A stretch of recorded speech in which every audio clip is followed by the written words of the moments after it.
Salut à tous, Arnaud pour Geek & Vaps. Donc aujourd'hui, review du MageMech Trigger Kit de chez Coil Art.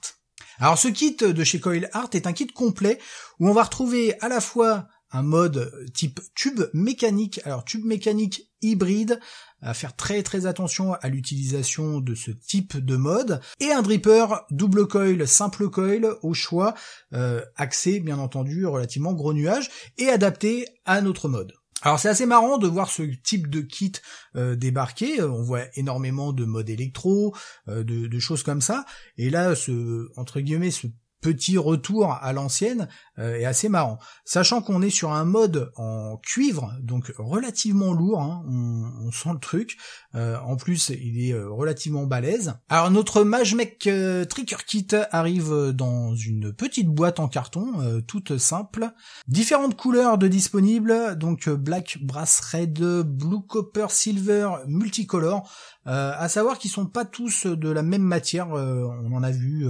certains de couleurs avec un corps en résine. À l'intérieur, on y découvre bien entendu notre mode, suivi du dripper. Ensuite, on a un petit tournevis cruciforme, quelques vis et joints, ainsi qu'un vape-band Coil Art comme on retrouve dans tous les produits, qui là va pas être super utile. Et sous la mousse, donc là on voit les différentes couleurs. D'ailleurs, donc là c'est des corps en résine, hein, et pas du tout le même type de corps. C'est un peu particulier pour les versions colorées. Notre mode dans un premier temps, alors il fait 91 mm de haut pour un diamètre de 24 mm. Seul il fait 154 grammes, donc relativement lourd, avec une finition type thermolaqué, c'est-à-dire une sorte de noir granuleux, avec Coil Art inscrit. Tout simplement, c'est des zones où on n'a pas justement cette finition, c'est directement le tube en cuivre qu'on voit en dessous, et c'est verni, donc c'est plutôt pas mal. Ensuite on a un 510, comme on le voit, design by Coil Art in Californie, donc apparemment ça a été réalisé en Californie, enfin conçu en Californie, bien sûr. On a le switch ici, on va pouvoir dévisser pour le déverrouiller, donc ça c'est pas mal. On a un switch verrouillable, par contre il n'est pas dénué d'un petit problème qu'on verra après.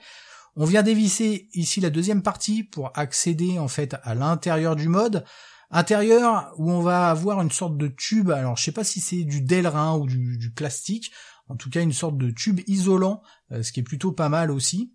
Et on voit au bout le 510 direct, il n'y a pas de pin comme sur un mode classique. Et ici au niveau du switch, donc une rondelle en Delrin, et vous voyez quand vous appuyez, ça vient en contact avec le négatif de votre accu. Donc le petit problème dont je parlais, là si je visse, pas de souci, le mode est verrouillé. Par contre, si je dévisse, il n'y a pas de butée, c'est-à-dire que je peux continuer à dévisser, d'ailleurs suivant le type d'accu, on va dévisser plus ou moins, sauf que si je dévisse trop, paf, vous voyez, ça vient se retirer tout seul. Donc c'est un switch type magnétique. Le petit truc dommage, c'est qu'on n'a pas de butée et on peut venir dévisser complètement donc notre switch sans faire attention. Alors on voit ici qu'on peut venir retirer donc cette petite pièce. Donc ça c'est pas mal pour le nettoyage, puisque le cuivre vient s'oxyder assez rapidement. Et si on veut garder une bonne conductivité, il est toujours très important d'entretenir son matériel. On peut voir aussi 3 trous de dégazage autour de ce switch. Donc les deux aimants qui sont relativement puissants, vous voyez là ils se sont collés entre eux, j'ai du mal à les décoller. Donc on vient les replacer, le plus fin au niveau du bouton du switch, le plus épais à l'intérieur donc de la partie du switch. On vient revisser ça, alors là il faut forcer un petit peu, puisque comme je le disais, les aimants sont relativement puissants. Le dripper à présent, même finition, donc thermolaqué sur le corps du dripper, c'est plutôt pas mal, avec un drip tip en Delrin. On a des larges arrivées d'air qui font 11 mm de large par 3 mm de haut, ce qui est plutôt pas mal. En dessous, donc un 510, tout ce qu'il y a de plus classique, mais avec un positif qui dépasse bien, ce qui est très important pour une connexion type hybride. On va venir l'ouvrir. Donc la cloche, comme vous voyez, il y a 3 fentes pour pouvoir faire un réglage simple ou double coil. Après l'intérieur, rien de bien particulier. C'est pas du cuivre, ce qui est plutôt pas mal. l'intérieur en cuivre, ça l'aurait pas fait. Donc là, c'est de l'acier inoxydable. On a un joint intérieur et pas de joint, donc directement au niveau du drip tip. Ce qui est plutôt pas mal, c'est qu'il est compatible, encore une fois, comme on l'a pu le voir récemment sur un dripper, compatible aussi avec donc les drip tips qu'on va retrouver pour le Goon. Au niveau du plateau de travail, aucun souci. Comme vous le voyez, vous avez 4 vis pour pouvoir venir mettre vos 2 coils. Aucun problème d'installation. Là, on a un double fuse Clapton qui va être parfait pour ce type de dripper, avec une large arrivée d'air. Vous voyez une cuve relativement profonde avec un isolateur en pic, double joint au niveau de la base. Donc relativement classique mais efficace. On vient vérifier notre montage, ça rougit bien du centre vers les extérieurs, donc pas de souci à ce niveau-là. Et on a une résistance à 0,16 ohms. Alors attention, ce qui est très très bas, surtout pour ce type de mode. On vient placer notre coton, ici de la Native Wix comme d'habitude, aucun souci. On vient couper l'excédent et on vient rabattre à l'intérieur de la cuve. Donc là, je viens monter le dripper sur le mode. On va venir mettre du liquide. Donc là, on n'hésite pas, on vient bien imbiber les cotons.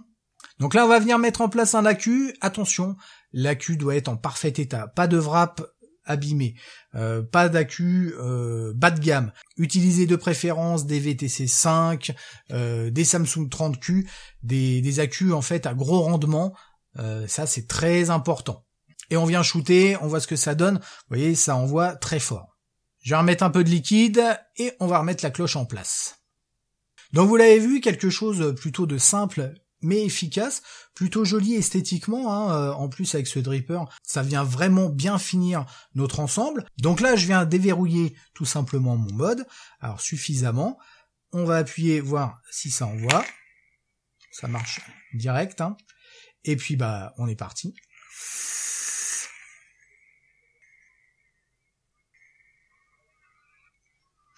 Et ça envoie très fort, mais sur le montage qui est présent, avec le liquide que j'y ai mis, que je connais bien, ça marche très bien. Alors oui, je vais vraiment revenir sur le côté sécurité, puisque là on est sur un mode type hybride, donc là on a un atomiseur qui est fait pour, effectivement, qui a un positif qui ressort bien. Si vous utilisez un autre dripper, il faut vraiment faire très attention que le positif ressorte bien.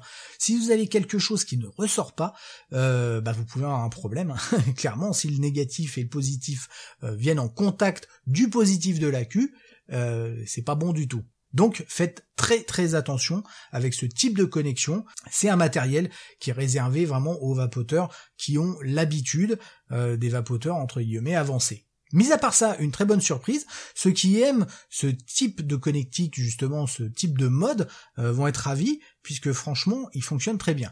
Seul point négatif, véritablement, pour moi, c'est ce switch, en fait. Alors le switch en lui-même est plutôt agréable, mais c'est le fait que si on continue à dévisser, pouf, ça part. Ça, c'est dommage.